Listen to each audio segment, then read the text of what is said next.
Hey everybody, my name's Shane. Welcome to 3MGTV. Today we're going to give you 3 tips on how to write some better songs. What are we going to learn today?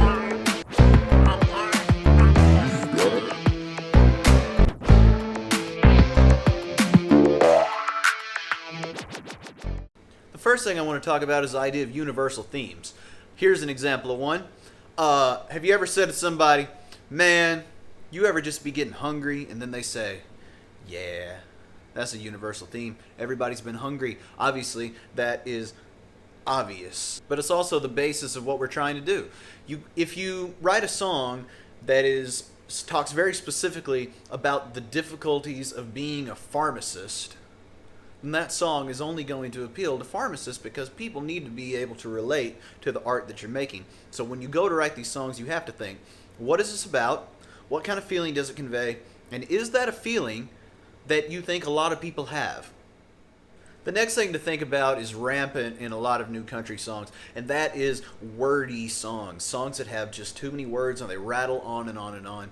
This kind of idea works really well in rap music, and I think that may be sort of the where this is coming from in the country example, but it comes up all the time where someone will write a song and it just rattles.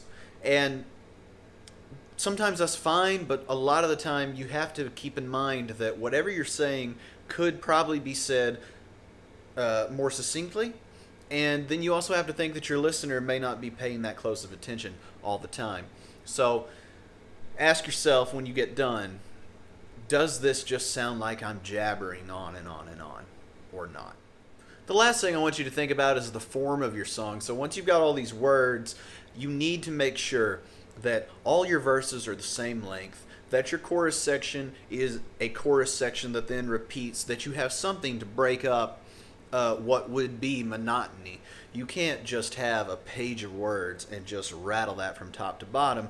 Most of the time, there are exceptions of these A-type songs that have just a single section that goes on for the 2 or 3 minutes and then they're over, but those are somewhat rare and they're also a bit antiquated.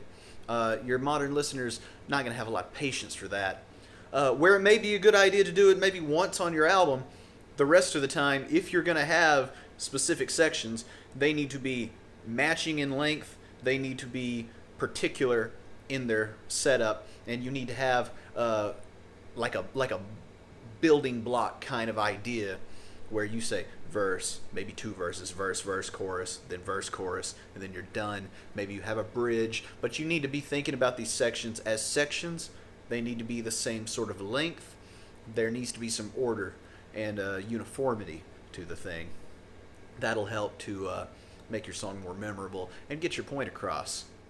Anyway, there's some quick songwriting tips, some things to think about. You know, there's exceptions to every rule on this, but if you have the thoughts about these kind of topics, then it will help you to decide what you need to do in a particular songwriting session where you can say, I know that I'm making a single section song, but you may say, but the way this song is written, the way these words work, that's okay. Or, no, I need to break it up with something.